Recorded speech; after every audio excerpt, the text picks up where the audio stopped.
ஆண்டவராகிய இயேசு கிறிஸ்துவின் நாமத்தினாலே இந்த விடுதலை தேடி நிகழ்ச்சிக்கு உங்களை வரவேற்கிறேன். 5 சாராம்சங்களை கொண்ட சுவிசேஷத்திலே நாம் நியாய தீர்ப்பை குறித்து கற்றுக்கொண்டிருக்கிறோம். குறிப்பாக நியாய தீர்ப்பு அப்படின்னாலே நமக்கு ஒன்று மறக்கப்பட்டு போன விஷயம் அல்லது நமக்கு மறத்து போன விஷயம். அதாவது எப்படி யோசிக்கிறோம் அப்படின்னா, நியாய தீர்ப்பை பற்றி ஒன்று யோசிக்கிறதே இல்லைன்னா நியாய தீர்ப்புனாலே பயம். அந்த பயத்தை தவிர வேறு எந்த உணர்வும் வர்றதே இல்லை. அந்த மாதிரி வசனங்களை பார்த்துட்டாலோ அந்த மாதிரி செய்தியை கேட்டாலோ ஒரு பயம்தான் வருகிறதே தவிர அது நம்பிக்கையை கொடுக்கறது இல்லை. இன்னும் சொல்லப்போனால் நம்ம பிரசங்கம் பண்ணுறவங்களுடைய தொனியும் இந்த நியாய தீர்ப்பை குறித்து எச்சரிக்கும் பொழுது தான் மிகப்பெரிய பரிசுத்தவான்களாக தைரியமாக இருக்கிறது போலவும் மற்றவர்களை மிரட்டுவது போலவும் சில காரியங்களை நம்ம அப்படியே கேட்டு பழகிட்டோம். ஆனால் இந்த நியாய தீர்ப்பு குறித்து வேதம் காண்பிக்கிற படம் ரொம்ப வித்தியாசமாக இருக்கிறதுனால அதை குறித்து நம்ம நிதானமாக தியானித்து கொண்டிருக்கிறோம். குறிப்பாக விசுவாசிகளுக்கும் நியாய தீர்ப்புக்கும் உள்ள தொடர்பு. ஏன்னா நியாய தீர்ப்புன்னு சொல்லும் பொழுது நான் ஏற்கனவே சொன்னது மாதிரி பல காரியங்கள் இருக்குது. இஸ்ரவேல் தேசத்தை குறித்து, உலக தேசத்தை குறித்து, பூமியை குறித்து, விசுவாசிகளை குறித்து, அவ்விசுவாசிகளை குறித்து, இன்னும் சொல்லப்பட விழுந்து போன தேவதூதர்களை குறித்து, இப்படி எல்லாமே நியாய தீர்ப்புகள் இருந்தாலும் விசுவாசிக்கும் இந்த நியாய தீர்ப்புக்கும் என்ன தொடர்புங்கிறத குறித்து நான் படிச்சுட்டு வரேன். நம்மளாம் விசுவாசியாக இருக்கிறதுனால நம்ம அதிகமாக ஃபோக்கஸ் பண்ண வேண்டியது அந்த டாப்பிக்கில் தான். அதனால தான் அந்த ஏரியாவை நம்ம குறித்து படிக்க போகிறோம். அதில் குறிப்பான கடந்த எபிசோடில் சொல்லும் பொழுது நம்மளுடைய பாவத்திற்கான நியாய தீர்ப்பு, அதாவது கடந்து போன நியாய தீர்ப்பு, முடிந்த நியாய தீர்ப்பு. உங்களுக்கும் எனக்கும் ஒரு நியாய தீர்ப்பு நடந்துக்கிட்டு இருக்கு, ஒரு நியாய தீர்ப்பு நடக்க போகுது, ஒரு நியாய தீர்ப்பு நடந்து முடிஞ்சிடுச்சு. என்ன நியாய தீர்ப்பு நடந்து முடிஞ்சிடுச்சு? நீங்களும் நானும் முன்னால் பாவியாக இருந்தோம். அந்த பாவியாக இருந்த பாவத்திற்கான நியாய தீர்ப்பு முடிஞ்சு போயிடுச்சு. எங்கே? அது சிலுவையில் முடிஞ்சு போயிடுச்சு. இப்போ சன்ஸ் அல்லது செயின்ஸா வாழ்ந்துக்கிட்டு இருக்கிறோம். இப்போ ஒரு சில நியாய தீர்ப்பு நம்ம வாழ்க்கையில் நடக்குது, அதை நம்ம படிக்க போகிறோம். அடுத்து ஃப்யூச்சரில் ஒரு நியாய தீர்ப்பு வரப்போகுது இல்லை, ஸ்டூவர்ட்ஸ் உக்கரானக்காரனான ஒரு நியாய தீர்ப்பு வரப்போகுது. அந்த நியாய தீர்ப்பு ஃப்யூச்சரில் இருக்குது. ஸோ விசுவாசி ஆயிட்டீங்கனாலே ஒரு விஷயத்தை நீங்கள் புரிஞ்சுக்கணும். என்னுடைய பாவத்திற்கான நியாய தீர்ப்பு முடிந்து விட்டது. எங்கே? சிலுவையில். இன்றைக்கு என்னுடைய பரிசுத்த வாழ்க்கைக்கான நியாய தீர்ப்புக்கான காரியங்கள் இன்றைய வாழ்க்கையில் நடந்துகிட்டு இருக்கு. அப்போ சின்னரா பாவியா என்னுடைய நியாய தீர்ப்பு முடிஞ்சிடுச்சு. செயின்டா சன்னா என்னுடைய நியாய தீர்ப்பு இந்த காலகட்டத்தில் இருக்கு.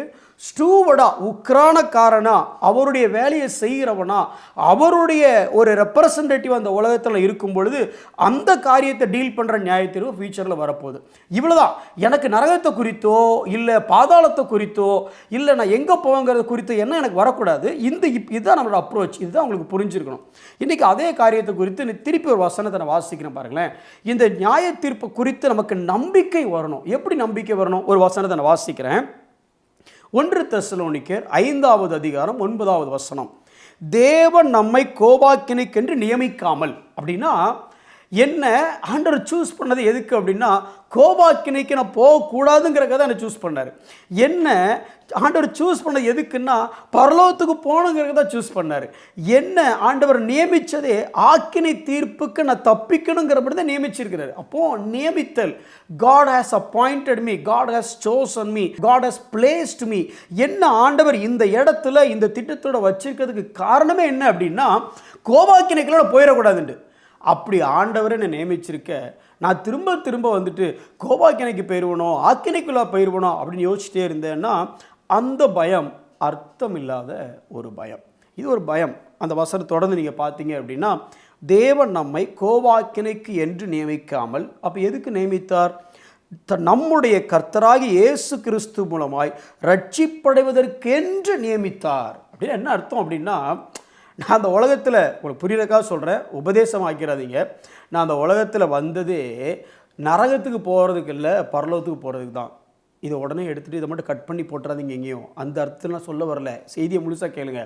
அதாவது என்னை குறித்து தேவனுடைய திட்டம் என்ன அப்படின்னா, என்னை ஆல்ரெடி அவர் சூஸ் பண்ணியிருக்கிறார். எதுக்கு சூஸ் பண்ணியிருக்கிறார்? என்னை நியமிச்சிருக்கிறார். எதுக்கு நியமிச்சிருக்கிறார்னா நரகத்துக்கு போகிறதுக்காக நியமிக்கலை, என்னை ரட்சிக்கிறதுக்கென்று நியமித்திருக்கிறார். அப்படின்னா ரட்சிக்கிறதுக்குன்னா அவரோட இருக்கிறதுக்கு. சரி, ஆனாலும் எனக்கு இந்த நம்பிக்கை வரலையே பிரதர். அடிக்கடி இதை குறித்து கேள்வி வந்துக்கிட்டே இருக்குது. ஆமாம், நான் 5 சாராம்சங்களை கொண்ட சுவிசேஷத்தை நான் விசுவாசிக்கிறேன், அதில் எந்த மாற்று கருத்தும் இல்லை. நான் சபைக்கு போகிறேன், நான் ஜபிக்கிறேன், வேதம் வாசிக்கிறேன். அப்பப்போ என் வாழ்க்கையில் தவறுகள் வந்தாலும் நான் ஆண்டவரோடு இருக்க உறவில் நான் சரியாக இருந்தாலும் இந்த நியாய தீர்ப்புன்னு வந்து எனக்கு ஒரு பயம் வருது பிரதர் அப்படின்னு சொன்னீங்கன்னா அதை குறித்து நம்ம இன்னைக்கு பார்க்க போகிறோம். 1 யோவான் 4வது அதிகாரம் 17வது வசனத்தையும் 18வது வசனத்தையும் நான் வாசிக்கிறேன், நீங்கள் கொஞ்சம் கேளுங்க. 1 யோவான் 4, 17, 18. நியாய தீர்ப்பு நாளிலே நமக்கு தைரியம் உண்டாயிருக்கத்தக்கதாக அன்பு நம்மிடத்தில் பூரணப்படுகிறது. அப்போது கொஞ்சம் ரிவர்ஸில் படித்தா, எப்போ நமக்கு தைரியம் வரும்னா அன்பு பூரணப்படும் போது தான் தைரியம் வரும். அப்போ பயம் இருக்குது, தைரியம் இல்லை அப்படின்னா பேசிக்காக நம்ம இடத்துல அன்பு இல்லைன்னு அர்த்தம். நான் சொல்கிறது உங்களுக்கு புரியும்னு நினைக்கிறேன். அதாவது நியாய தீர்ப்பு நாளில் நம்ம தைரியமாக நிற்கணும்னா அன்பு பூரணப்பட்டிருக்கணுமா. அப்போது நியாய தீர்ப்பு குறித்து எனக்கு தைரியம் இல்லை அப்படின்னா அன்பு பூரணப்படலைன்னு அர்த்தம். நியாய தீர்ப்பு குறித்து எனக்கு பயம் இருக்குதுன்னா அன்பு பூரணப்படலைன்னு அர்த்தம். எந்த அன்பு, எதை பற்றி அன்பு? தொடர்ந்து வாசிக்கிற பாருங்களேன். ஏனென்றால் அடுத்து அந்த அன்பை பற்றி பேசுது. அவர் இருக்கிற பிரகாரமாக நாமும் இவ்வுலகத்தில் இருக்கிறோம். அன்பிலே பயம் இல்லை. பூரண அன்பு பயத்தை புறம்பே தள்ளும்.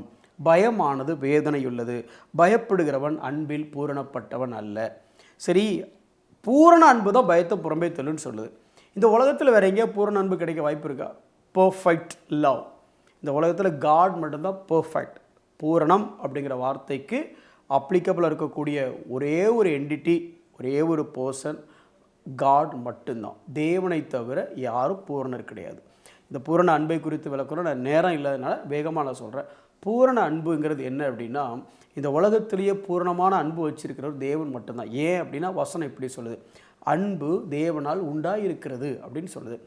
அவர் நம் மீது அன்பு கூர்ந்ததுனால அன்பு என்னதென்று நம்ம அறிந்தோம். அப்போ பேசிக்காக உங்களுக்கும் எனக்கும் அன்புன்னு என்னன்னு தெரியாது. நாம் அன்புங்கிற சப்ஜெக்டை எங்கே கற்றுக்கிட்டோம் அப்படின்னா, ஆண்டவர் மனுஷன் மேலே வைக்கிற அன்பை பார்த்து தான் ஓஹோ இதுதான் லவ்வா அப்படின்னு தெரிஞ்சுக்கிட்டோம். இல்லைன்னா உங்களுக்கும் எனக்கும் அன்புனால என்னடே தெரியாது. அப்போது அன்பை நான் பார்க்கணுனாலே 1 யோவான் 4வது அதிகாரம் 8, 1 யோவான் 4, 16 அன்பில்லாதவன் தேவனை அறியான், தேவன் அன்பாகவே இருக்கிறார். இன்னும் சொல்ல போனால் அன்பு தேவனால் உண்டாயிருக்கிறது. இன்னும் அன்பை நம்ம அவர் மேலே தான் அறிஞ்சோம். அப்போது அன்பை தெரியணுனாலே ஆண்டவர் தான் பார்க்கணும். அப்போ பூரண அன்பை எங்கே பார்க்க முடியும்? அவரை தவிர வேறு எங்கேயும் பார்க்க முடியாது சார். அப்போ பூரண அன்பு எந்த அன்பு? தேவன் என் மேலே வைத்திருக்கிற அன்பு. இந்த அன்பை நான் புரிஞ்சுக்கிட்டேன் அப்படின்னா நியாய தீர்ப்பு குறித்து நான் பயப்பட மாட்டேன். அதான் அந்த வசனம் சொல்லுவாங்க, அன்பில் பூரணப்பட்டவன் அப்படின்னு என்ன அர்த்தம்னா, அந்த பூரண அன்பை பற்றி எனக்கு எவ்வளவு அறிவு இருக்குது, அல்லது இப்படி சொல்லலாம், நான் எவ்வளவு புரிந்து கொண்டிருக்கிறேன். கொஞ்சம் வேகமாக சில ஸ்டேட்மெண்ட்டை சொல்கிறேன், நீங்கள் கவனிங்க, அது உங்களுக்கு புரியும். அதாவது இன்றைக்கி ஒருவேளை நியாய தீர்ப்பை குறித்து நீங்கள் பயந்துக்கிட்டே இருக்கிறீங்கன்னா கொஞ்சம் உங்களுடைய ஃபெய்த்தை யோசிங்க. எந்த ஃபெய்த்துன்னா, நீங்கள் ப்ரொஃபஸிங் கிறிஸ்டியனா இல்லை ப்ராக்டிஸிங் கிறிஸ்டியனா, அல்லது வாயில கிறிஸ்தவன் சொல்லக்கூடிய கிறிஸ்தவனா, இல்லை உண்மையிலேயே அவர் அன்பையும் அந்த அன்பின் மூலமாக அவர் உங்களுக்கு என்ன செஞ்சிருக்கிறாருங்கிறதையும் தெரிந்து கொண்ட உண்மையான கிறிஸ்தவனா, அல்ல எப்படி சொல்லலாமா, ப்ரொஃபஸிங் கிறிஸ்டியன் அல்லது ப்ராக்டிஸிங் கிறிஸ்டியன். வாயில் வடை சொல்கிறது கேள்விப்பட்டிருப்பீங்கல்ல. ஏதோ வாயில் மட்டும் கிறிஸ்தவம் பிரதர், நான் கிறிஸ்தவன். ஆமாம், உங்களுடைய ரிலீஜன் கிறிஸ்தவமாக இருக்கலாம். அப்படி இருந்த நியாய தீர்ப்பில் பயம் இல்லாமல் இருக்குமான்னா அதுக்கு சம்மந்தம் இல்லை பிரதர். உங்கள் ரிலீஜனுக்கு இதுக்கு சம்மந்தமே இல்லை. உங்களுடைய ரிலேஷன்ஷிப் ஸ்ட்ராங்காக இருந்து அவரை நீங்களும், அதாவது ஒவ்வொரு நாளும் உங்களுக்கு அவருக்கு இருக்கிற உறவில் நீங்கள் அதில் சந்தோஷமாக இருந்துக்கிட்டே இருந்தீங்கன்னா, அந்த அன்பை உணர்ந்துக்கிட்டே இருந்தீங்கன்னா இந்த பயம் தானாக துறை போயிட்டே போயிடும்.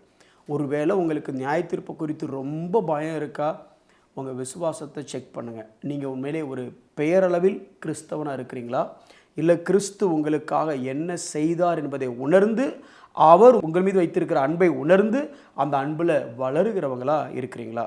அல்லது இப்படி சொல்லலாம், பர்ஃபெக்டிங் லவ் கிவ்ஸ் கான்ஃபிடென்ஸ். அதாவது நான் ஆண்டவர் மேலே வச்சுருக்கிறேன், அந்த ஆண்டவர் என்னை அப்படி ஆக்கினைக்குள்ளாக அனுப்பிச்சிடுவாரா? எனக்காக மரித்தார், என்னை எப்படி ஆக்கினைக்குள்ளாக அனுப்புவார்? இந்த ஆக்கினைக்குள்ள நான் போகக்கூடாதுன்னு சொல்லி தானே தன்னுடைய ஒரே பிறந்த குமாரனை அனுப்பிச்சார்.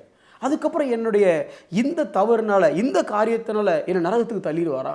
தள்ள மாட்டார்ல.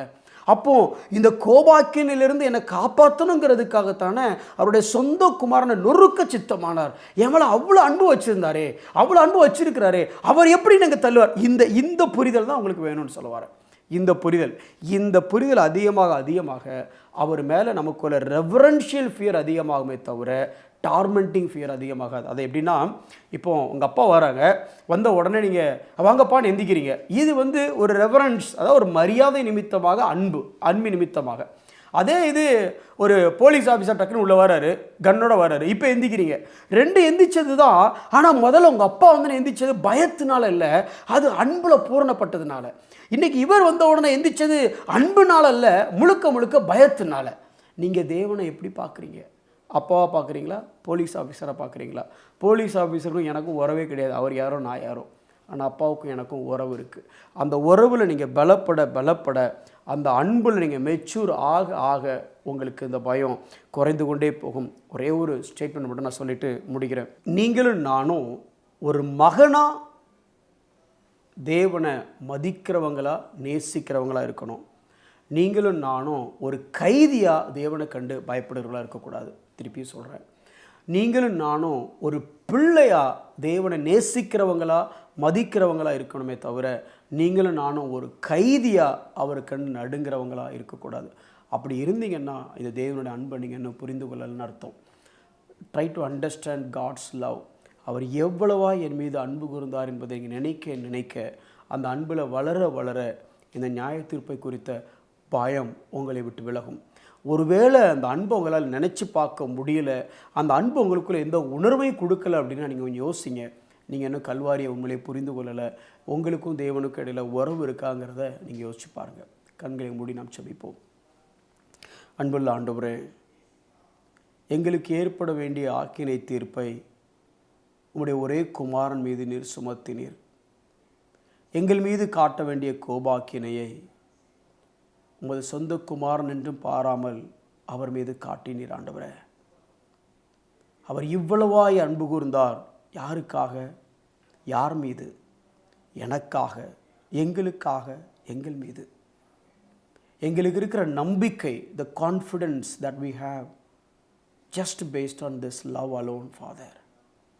எங்களுடைய கிரியைகளினால் அல்லது எங்களுடைய பரிசுத்த வாழ்வு மேலே நாங்கள் நம்பிக்கை வைக்கலை. அது எல்லாம் அவசியம். நற்கிரியைகளை செய்ய வேண்டியது அவசியம், பரிசுத்த வாழ்வு வாழ வேண்டியது அவசியம். ஆனால் எங்களுடைய செக்யூரிட்டி ஆஃப் அவர் சால்வேஷன், எங்களுடைய ரட்சிப்பின் உறுதி, ஆண்டவரே நீர் எங்கள் மீது அன்பு வைத்து உங்களுடைய குமாரனை நொறுக்கின அந்த காரியத்தின் மீது இருக்கிறது. ஆண்டவரே, அந்த அன்பு மாத்திரமே எங்களுக்கு நம்பிக்கையை தருகிறது. இன்னும் அந்த பூரணமான அன்பை நாங்கள் உணர்ந்து கொள்ளவும், உம்மோடு உறவு கொண்டு அந்த அன்பில் இன்னும் பலப்படவும், அதன் மூலமாக நியாய தீர்ப்பை கண்டு பயம் இல்லாமல் தைரியமுள்ளவர்களாக தேவனுடைய அந்த நியாய தீர்ப்பினால் நிற்கத்தக்க அன்பு எங்களிலே பூரணப்படட்டும். அர்ப்பணிக்கிறோம். இயேசுவின் நாமத்தில் பிதாவே, ஆமென்.